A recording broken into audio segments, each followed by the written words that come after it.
right, well, thank you for coming tonight. I know this is not a normal kind of talk for the society, so we appreciate the chance to come up and talk with you about what we really get excited about, which are post-fire debris flows. Yep, where are we? Oh, that's weird, okay. This is from the 2005 Florida fire, which was down in the Santa Ritas, and these people were at home when they were in this cabin when this flow came down. This over here is the 2022 pipeline fire post debris flow that came out 4 plus miles, and this was a drone photo that Chad took. So we're going to talk about these post-fire debris flows tonight and what fire does to make it so much more likely that we will have debris flows. And then Becky's going to talk a little bit about a project she's working on right now that is studying a novel mitigation strategy to help protect downstream residents from these flows. So this is a chart that I keep up, and it is the largest fires from 1990 to 2023. And so the bottom of the fire here, the lowest size is 1,000 acres burned, and you can see in 2020, or I'm sorry, in 2000 when our drought kicked in, 2002, that the size of wildfires just blew up, and the number of wildfires. So we have very big wildfires these days, and we also have what, as geomorphologists, we call reburns. The ecologists don't like that because everything reburns, but these successive, uncharacteristically large, high-severity fires that reburn an area over a short time period, and that's not normal. So tonight I'm going to talk just a little bit about debris flows, what we look at in the field when we're trying to determine if a debris flow came down, what happens when a fire burns through to change this landscape so that it's more likely we have post-fire debris flows, and then some of our research. So this is a flow that came down after the Bighorn fire, and my question to you is this a debris flow? Anybody? Not you, Chad. Anybody? Is this a debris flow? No, it's not. It's driven by, it's driven by the behavior of water. This is a debris-laden flood, and these big woody bore waves, you see we're going to have a standing wave here in just a minute. These big woody bore waves will come down after fire, but this is a flood. It's not a debris flow. So let's go look at, this is the USGS has the greatest toys. So this is, the USGS put out video cameras that are triggered by rainfall. And so this is in the fish fire in California. And it starts off, it's in this flood flow here. Now we start to get more viscous flow coming down, and as Becky likes to call it, it's frosty milkshake. And you'll see here, well, it starts to move some bigger rocks within the flow, and there are some really big rocks that it'll roll down. But you can just see the characteristic of this flow is just really viscous, and it behaves completely differently than a flood flow. And it can inundate areas that a flood flow can't, and it can destroy houses and other things. So it's really, they're much more dangerous. There's a boulder that's going to roll down through here that's like 2 meters. Yeah, this guy here. Yeah. So, you know, they can move some really big stuff. Floods can move big stuff, but debris flows can move more. So when we're out in the field and we're looking, if you'll recall back to your school days, right? Debris flows are matrix supported and unsorted compared to when you go over to flood flows. And so when we're in the field and we're looking at our deposits, this is from 2004 the willow fire. And then we get these really nice levees, these big boulder strands that'll form. Floods can't do that. And then the other thing that is really good to look for are these mud drapes.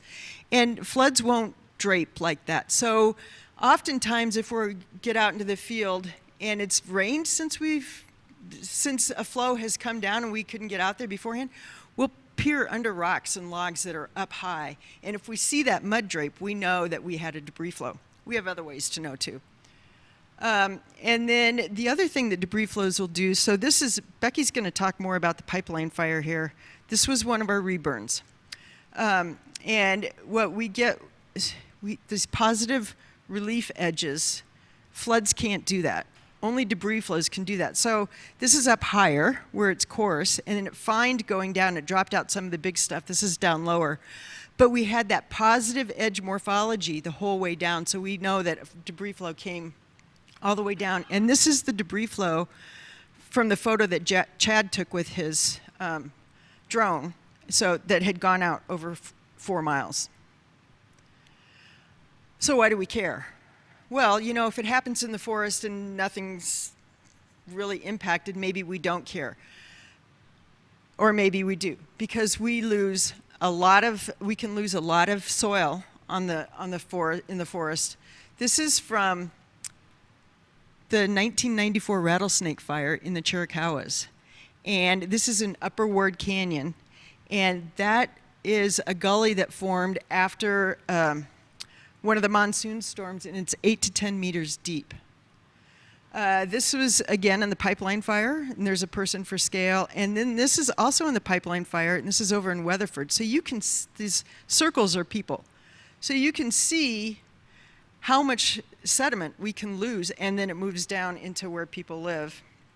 And as such, these are a series of photos from the Montecito debris flows in 2018. So in 2017, out in California, the Thomas Fire at the time was the largest fire in state history.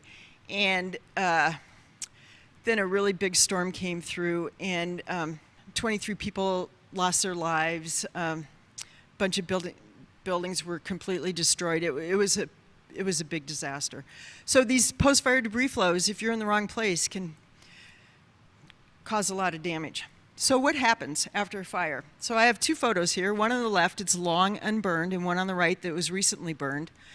And the first thing that happens is when we get these moderate to high severity burns that come through, we lose the canopy interception. So there's nothing to stop the rainfall. And we also lose the litter and duff, which normally acts as a sponge, but that gets burned off. Not only does that get burned off, but it decreases the surface roughness on the hill slopes because there's nothing left to slow down the water. And then on top of it, it decreases water's ability to infiltrate into the soil for a variety of reasons. And so what we have is higher runoff volumes at a higher velocity so that it can do more geomorphic work. And this video is from the sand fire, but this is what it's like. This is what happens with fire. And you can see here, Luke is just squirting water onto the soil, but you can see it will not take any water. And so if you're raining on top of that, you can have a lot of water coming off that watershed. And it does not take a lot of rain to get that to happen. Fire also consumes organic matter in the soil, which disaggregates the soil and makes it easier to erode. So then we get this non-cohesive layer at the top, and we've got a bunch of water running off, so it's easily eroded, and it gets entrained. And also, so water that's hydrophobic, which happens after fire, when the raindrop impacts come down, they have a wider, they get those particles of soil get pushed out farther than they do if they're normal or hydrophilic or if they're undisturbed conditions. So if you think back to 2006 and we had all those debris flows in the Catalinas, remember that was a week-long event, right? And it rained every single night, and at the end of the last night, we had 500 debris flows in the Catalinas and 1,000 total, roughly, in southeastern Arizona. And that was from long duration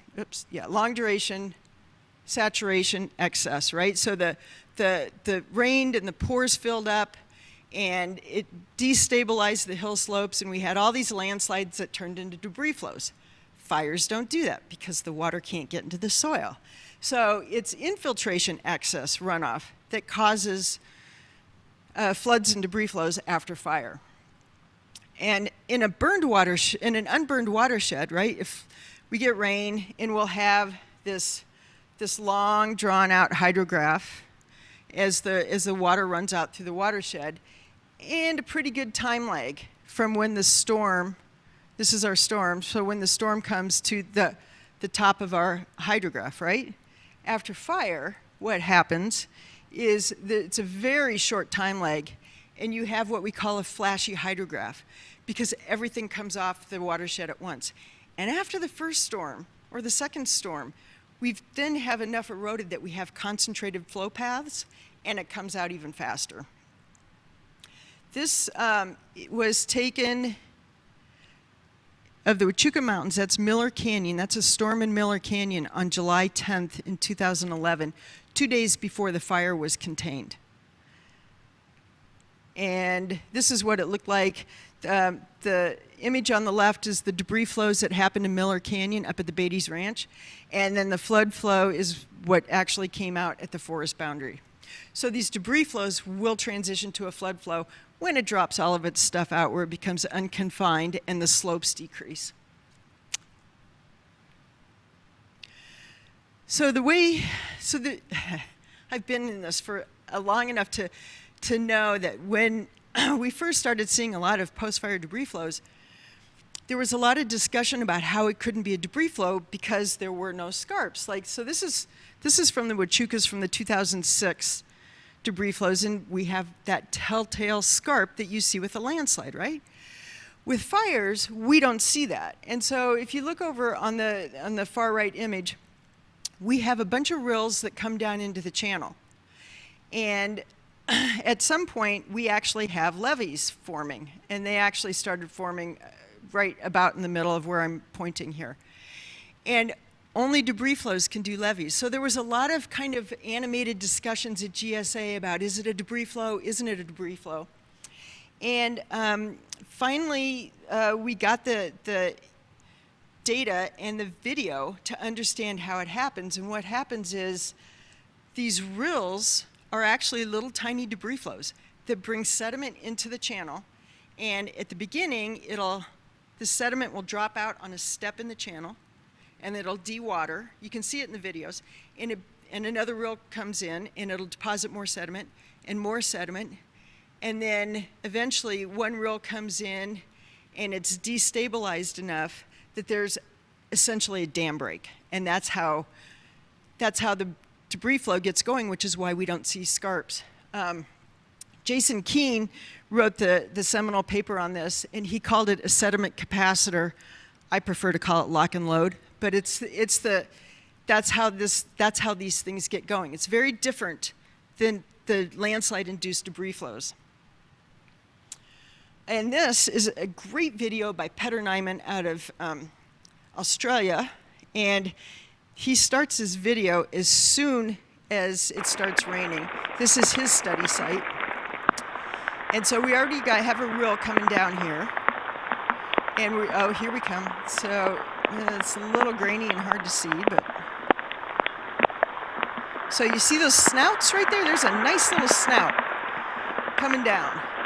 All these levees, all these debris flows are coming down. You're gonna see one here where the snout will stop, and then another flow comes down and moves around it. And then here's a second debris flow coming down. You see the levees already, right? There's one before, and now it's leading more. And so these are the things that actually trigger these debris flows.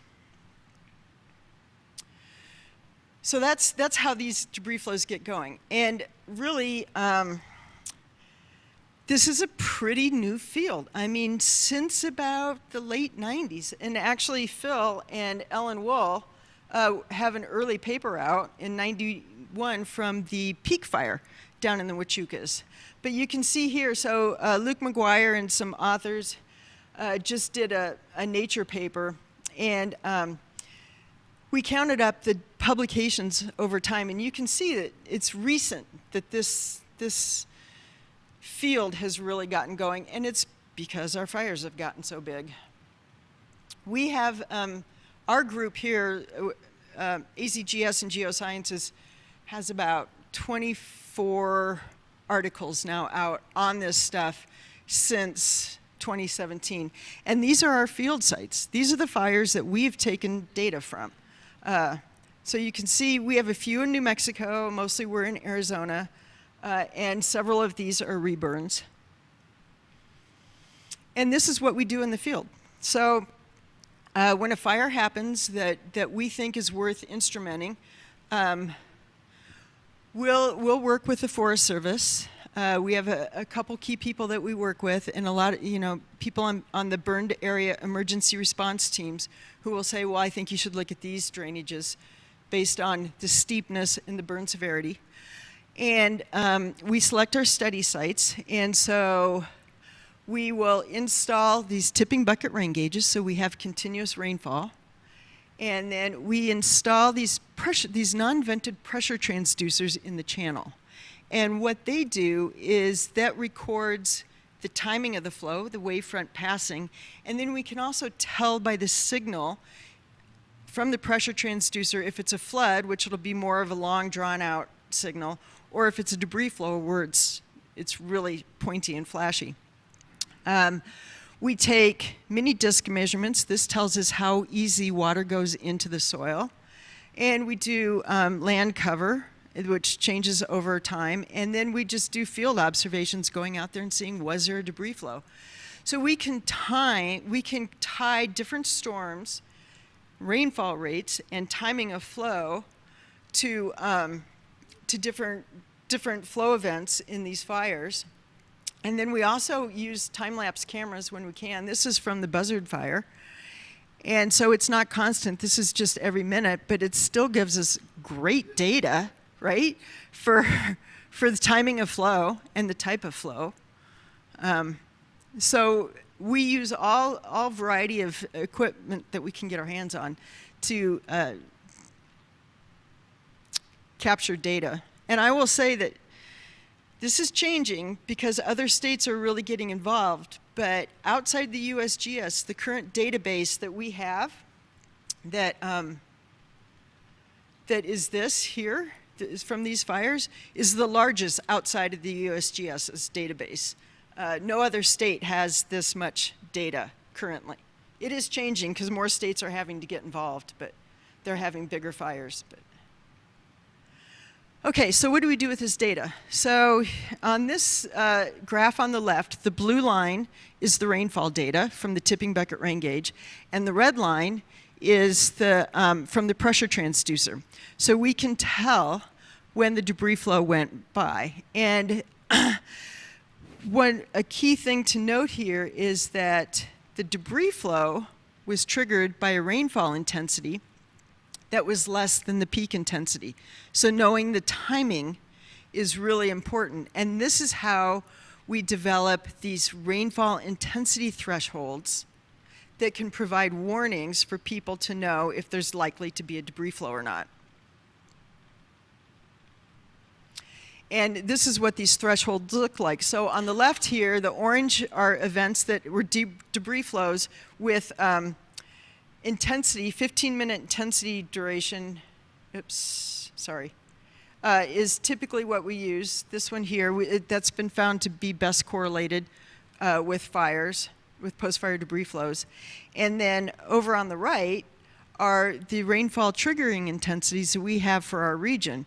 The one on the left, which is 54 millimeters an hour, 15-minute intensity, normalized to an hour, is 54. But when we have timing data, it's actually only 45. So that timing data is really important for understanding what the threat is. Okay, so I'm gonna talk about this really quick here. Reburns. This is the big thing. We first realized this in 2011 when the Chiricahua was reburned over the, when the Horseshoe 2 fire reburned over the Chiricahuas, and that Ward Canyon re-incised again. We have 3 fires here where we have data from Reburns. We have the, over in the Penaleños, the 2004 Nuttall-Gibson, and the 2017 Fry Fire. In the up near Globe, the 2009 Pioneer Fire and the 2021 Telegraph Fire. And then up here in Flagstaff, it's the 2010 Schultz Fire and the 2022 Pipeline Fire. So one of the things we want to think about with fires and recovery is when there's a disturbance, what does that do to the landscape? So on the top, we're looking at persistence, where there's negligible changes to the debris flow hazard. On the second graph, it's recovery. So we have a disturbance, and then over time, we come back to the baseline threshold for debris flow hazards. And then we have on the bottom reorganization. So it's where there's a disturbance, and then the system never really recovers back down to baseline. So what happens when we have 2 fires? And so we've looked at our study sites, our 3 study sites here that have reburns on them. And we're gonna, I'm gonna give you the spoiler. Down here in the Chiricahua, in the Penaleños, it's reorganization. And here at the Telegraph, it's recovery. And here, up in the Schultz Pipeline, it's again reorganization. And so I'm just going to talk really quickly about that, and then Becky's going to talk about her project, which is in the Schultz and Pipeline. So the Schultz fire burned in 2010. Almost all of it burned in the first 12 hours. It was a wind-driven event. And there were a lot of debris flows. So I spent the summer mapping the debris flows that came down. And they weren't huge. They were 1,500 cubic meters to 5,000 cubic meters. There was one that was maybe 15,000 cubic meters. The Pipeline Fire in 2022 reburned through the Schultz burn area. And that debris flow that came down that Chad took the photo of was 28 times larger than the debris flow that came out of that same watershed in the Schultz fire. The 5,000 cubic meter debris flow that came out of this watershed, which we informally call Copeland, in the Schultz fire came out about a mile. And it was about 5,000 cubic meters. In the Pipeline Fire, in this reburn, with less rainfall, it came out over 4 miles and was about 115,000 cubic meters. So these reburns are a really, really big deal.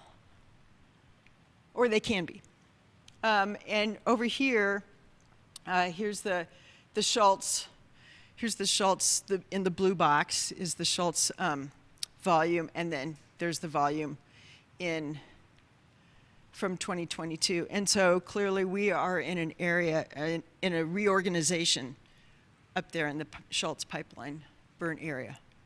And with that, I'm going to turn this over to Becky so she can talk to you a little bit about some mitigation efforts that are going on up there and her study to understand how well these mitigation efforts are working.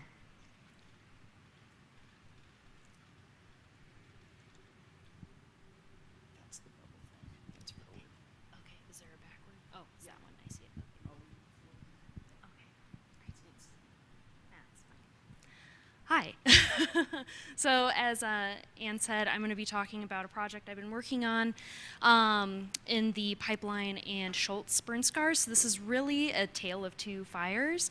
So as Ann talked about a little bit, we have the 2010, this is kind of weird, sorry.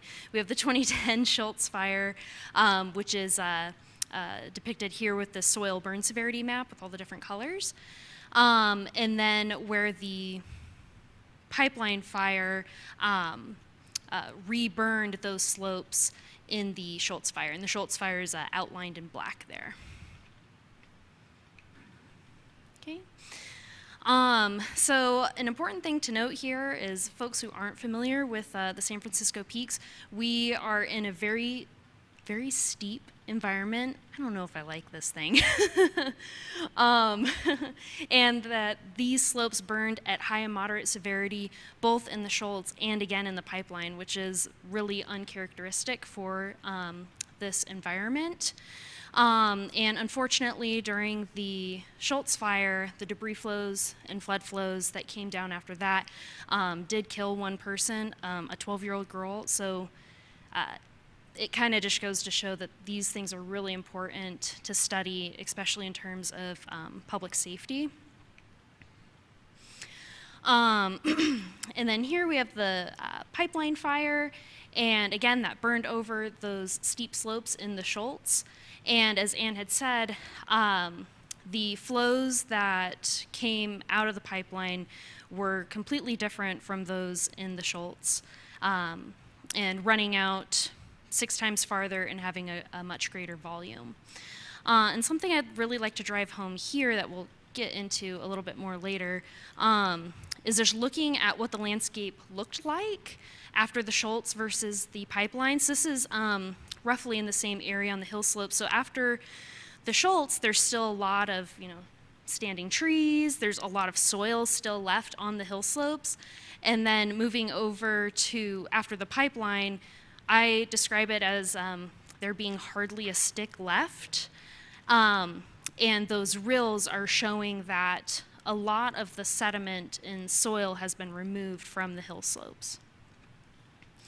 And down here I have an example of what one of these debris flow channels looked like in Weatherford Canyon, if anybody's ever hiked up in there. So there's a person for scale in this logjam photo, and there's 2 people down in this channel. They're kind of hard to see because it's so deeply incised. So a lot of sediment is coming off these hill slopes.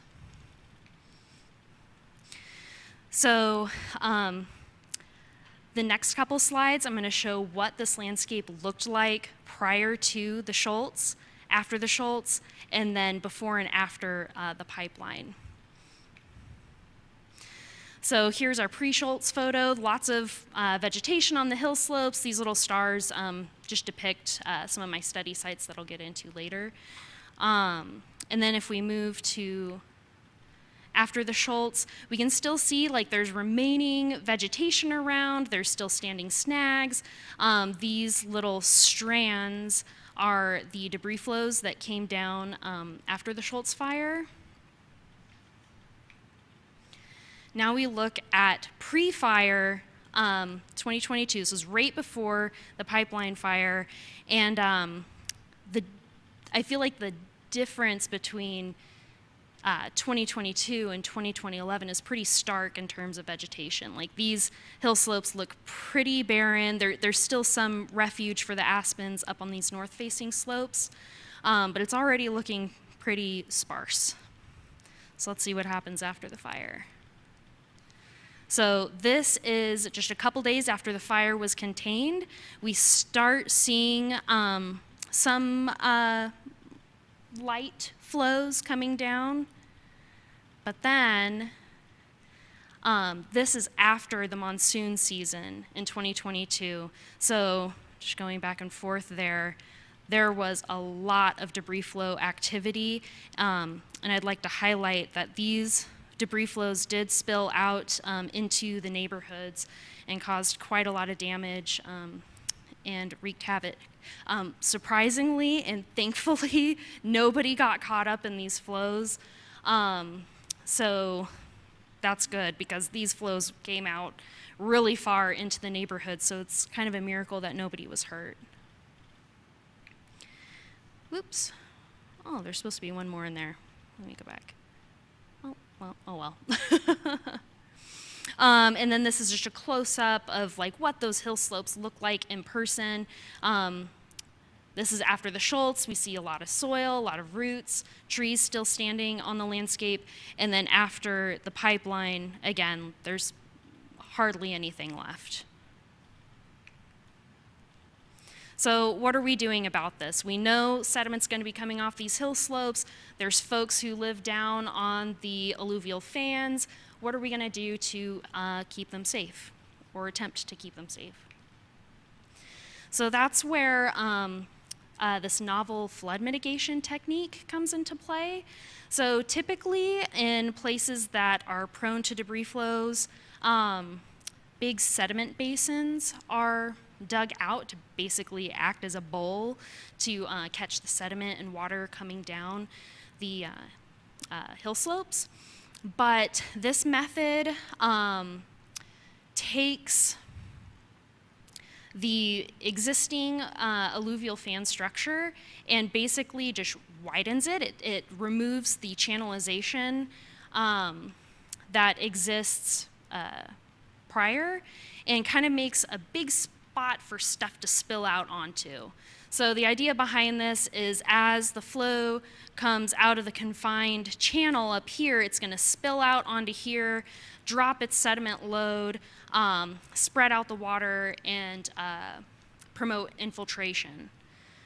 We're going to see if that's actually what happens, because you can model just about anything. So yeah, I wanted to know, like, how are these things actually performing in reality? And are they just as effective or more effective than sediment basins? So I'm going to be focusing on this far watershed here, which I refer to as Lennox because it had the most activity in 2023. So a couple things I did to monitor this is I deployed those cameras that Ann talked about so we could characterize flow as it came down these modified fans. We have, or we use a network of rain gauges throughout the burn area. And I also flew drone structure from motion flights prior to and then following the flow events so we could quantify how much sediment was removed or deposited in these areas. And just to highlight again, this is what the burn severity looked like in 2010 after the Schultz, and then we reburned it at mod and high severity again in the 2022 pipeline. So this is what these structures look like once they're built. So prior to being modified, this would have been just a single channel, maybe two channels, with a floodplain on the edges. So that channel has been removed. It's a completely flat surface, but it is sloping in the downstream direction, and this particular one has a slope average of 10.5%, and that's going to come into play later. And in terms of engineering, these little brown perpendicular to flow lines are rock sills. So the idea behind those is that these big boulder sills are placed across the mitigation area to try and prevent incision on the fan. We'll see if that works. So this is Lennox right before the 2023 debris flow events. So everything's flat, perfect, beautiful. And then on July 30th, we get our first debris flow event of 2023. And this event had a peak I-15 of 93 millimeters per hour. Unfortunately, we didn't have any pressure transducers to tell us like what the initiating rainfall intensity was due to reasons, but we have the peak rainfall. And so this is what the flow looked like right above the mitigation. So this is right before the flow spills out onto that structure. And these are the results. So this is a structure for motion differenced cloud. So I took my pre-flow surface and my post-flow surface and subtracted them from each other. So the blue shows areas of aggradation, which is mostly focused up here on the upstream area right as the channel opens up. And then the red represents zones of erosion. So what was striking to me about this is that up here, it seems like the mitigation was really doing what it was designed for. It was causing the flow to drop out sediment, but that flow quickly became sediment starved and started to erode down into the mitigation here. And we can see these perpendicular striations that I've highlighted here with the green arrows. Those are those rock sills. So that shows me that they did not prevent incision on the fan, and actually they kind of acted as nick points on the fan. So as the flow came over these sills, they eroded the downstream side. And then as we move further downstream, the flow becomes more confined, and that's where we see the most erosion, which I'll show pictures of in a second. All right, so here we have what it looks like in person, pre-event and post.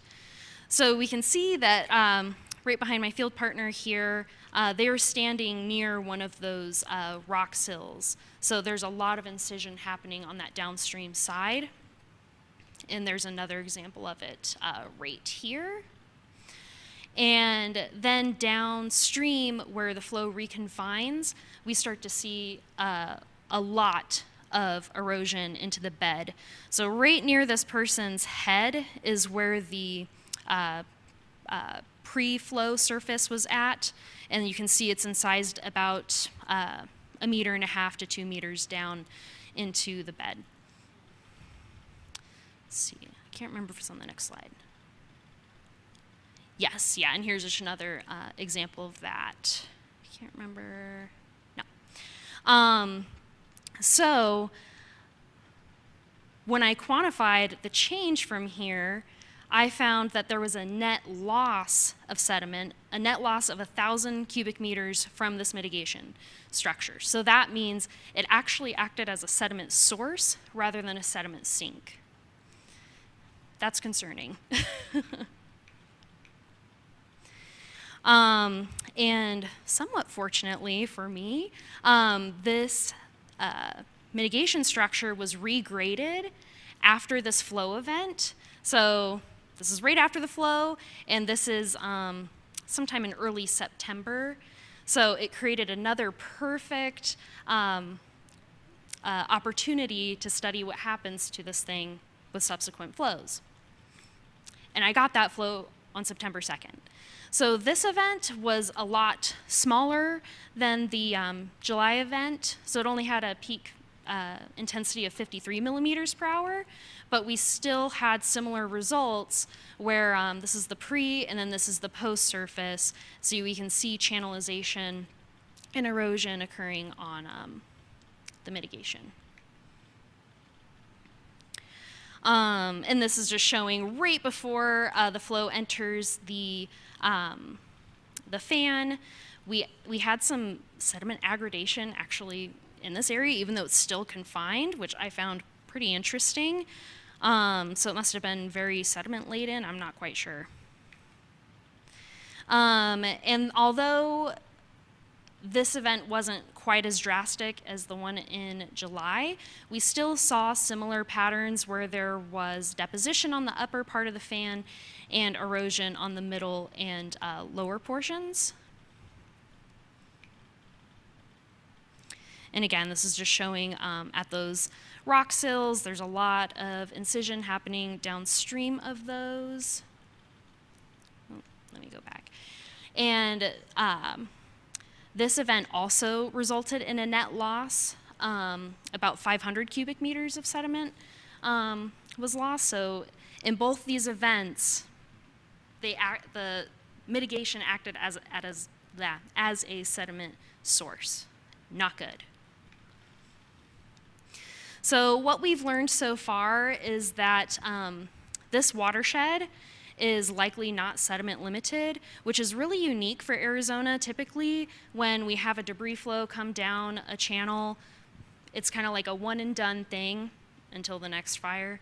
But Lennox has had repeat flows again and again, and there was actually another one this year that I didn't have time to put on the slides. And we think some of the reasons behind that are that there's less wood on the hill slopes. So like I said, there was hardly a stick left after the pipeline. So that means there's a lot less sediment being stored behind that wood, whether it's a standing tree or lying on the ground. And we also haven't seen much soil and vegetation recovery.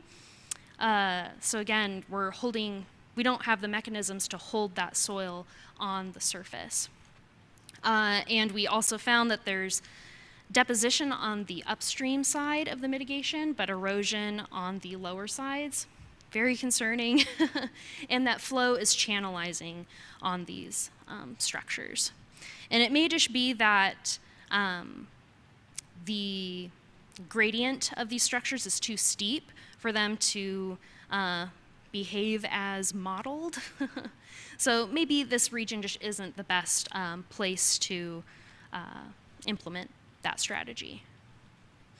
So this is part of a 3-year project. We have 1 more year left of monitoring. This year we saw 2 different debris flow events, which I just couldn't get into tonight. But we're also looking at the headwaters recovery. So we're looking at what's happening with the soil, what's happening with the vegetation coming back. But interestingly, so far we haven't captured any trends of recovery with the soil parameters that we look at. And that's very concerning because typically we start to see a recovery trend by now, and that's just not popping out in the reburn. And with that, Anne and I will take any questions.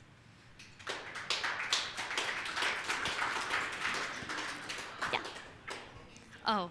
I don't need a mic. No, the people online cannot hear it. Oh, okay. First, is the microphone right? Yeah. There's supposedly 4.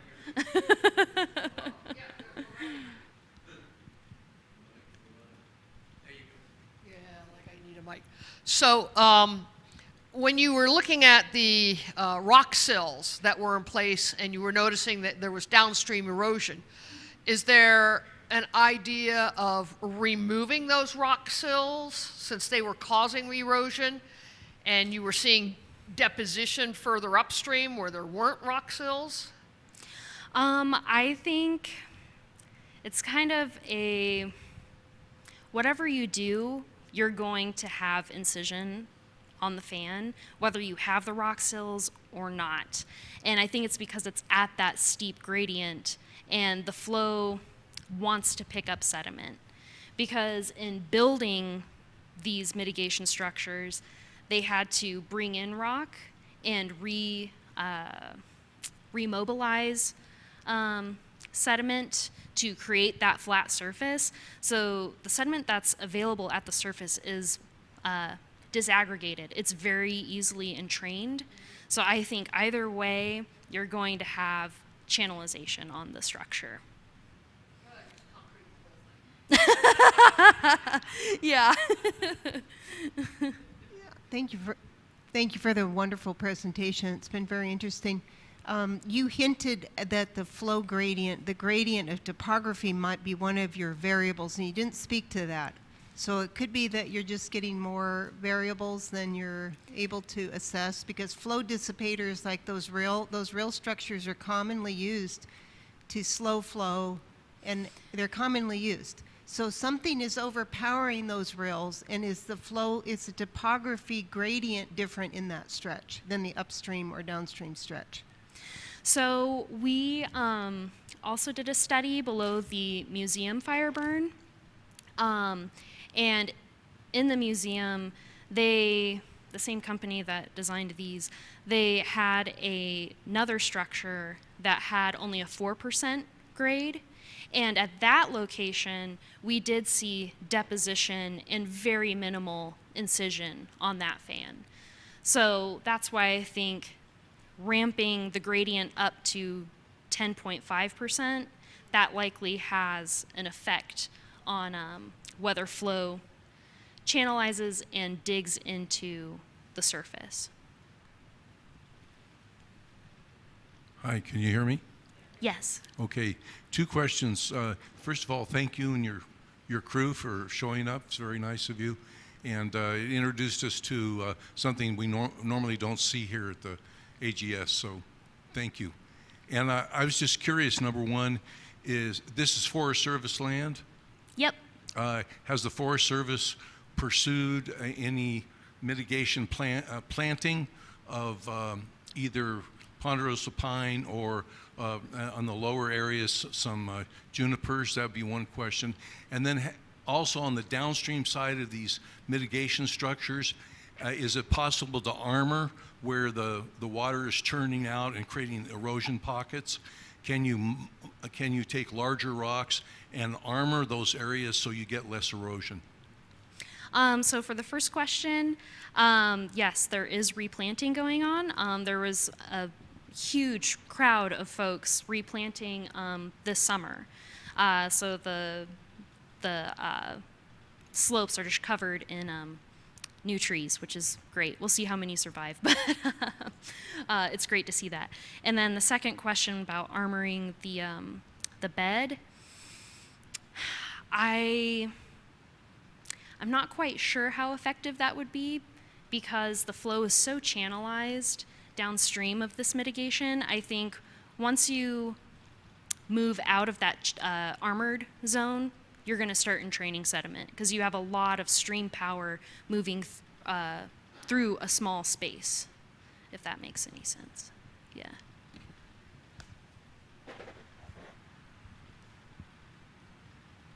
Hello? Yeah.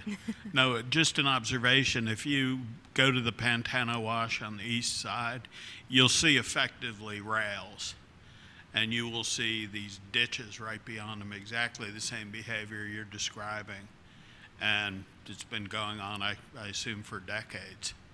And it's not particularly steep in that area. I'm sure that obviously some incline will speed the water, but you can see that exact behavior right on probably the Santa Cruz, probably anywhere that, and you know, some of it is clearly man-made rails or, you know, somebody laid concrete there at some point, and there are these dams and ditches basically.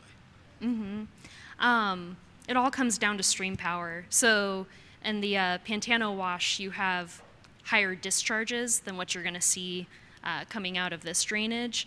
So it's all about stream power. And when you ramp it up, water gets really hungry. I think that answers your question. Becky, I'm sure there's some work on soil recovery rates, and this is probably a very difficult area for soil recovery, but do you have any ideas how long it takes for the soil sort of to rebound from these burns? I think with some of the research that Anne has done, it's typically like 5 years, right? You know, typically we're looking at like 3 to 5 years, which we'll see in these ecologists, if you're online, forgive me, but with these first high severity burns, right? 3 to 5 years, we'll see recovery from that, where rates will come back down close to pre-fire rates. With these reburns, it's something's going on with the soil, and it's a research question that we're trying to figure out exactly what the question is to figure out how we need to study it. But there's a lot going on there, and it's actually across the West, people are talking about this. So that disaggregation that happens with these second burns is not understood. Thank you. You spoke about public safety. So we have networks for seismic, concerns in certain areas, especially with tsunamis and otherwise, to give people advance notice. Is there anything that could be done from what you've learned so far that could be as somewhat of a trigger alert to those communities that are literally at the toe of where there's likely going to be ongoing debris flows over time? Yeah, so that's handled differently. In California, in the highly developed California area, they have basins, right? But they also, so they've developed these thresholds. So the Weather Service will be watching storms coming in, and they understand their thresholds for when they need to issue a warning of you need to leave. We do that to an extent here in Arizona, and we'll have a threshold for the first year, and then our team will go out and do the measurements for the second year with those mini discs to figure out what the infiltration rate is like, and then we'll work with the National Weather Service to change those thresholds for the second year.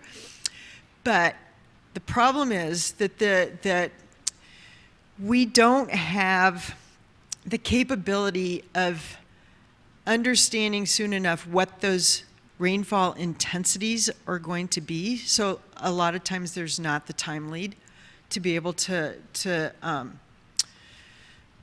issue those warnings. In communities in Arizona who have been potentially impacted by those fires, in the Wallow, for example, that was up in the Springerville area, what the USGS did is they went upstream and they put in radar gauges that hang above, right? So they don't get taken out when a flow comes in. And then when those radar gauges see the water coming up, they immediately alert people. And in one community, they actually put the alerts inside people's homes so that it would automatically go off and they would know to get out. So that happens occasionally, but that's expensive. I was just going to ask, what animal, human or otherwise, sabotaged your equipment the most, and why don't they want you studying these debris flows? The human variety. Yeah, I've had many cameras stolen. I had one camera where somebody took the memory card out, snapped it, and threw it on the ground. I was like, cool.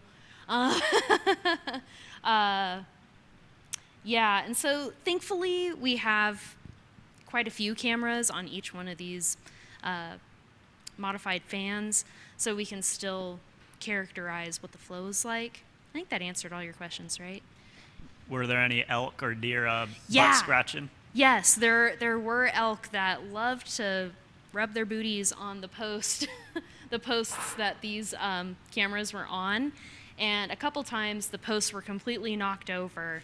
So I had to, this one is super taped, the camera, because the elk like to rub on this one. So I was like, not today, elk. They will take rain gauges too. Yes. Yeah, yeah. I'm wondering about the rills or sills. Did you consider doing something other than the straight line with them? And I'm also wondering about the spacing of them, if that would have any impact. Yeah, I didn't design these. They were designed by a Flagstaff local engineering firm, but the spacing is about every 5 or so meters going down the fan. But yeah, I did not design them that way.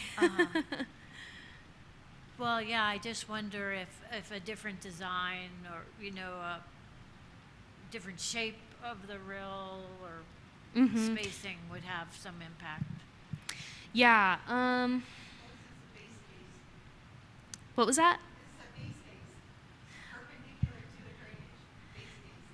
Yeah. I'd have to ask the engineers that and why they chose this Something to think about. way. Yeah.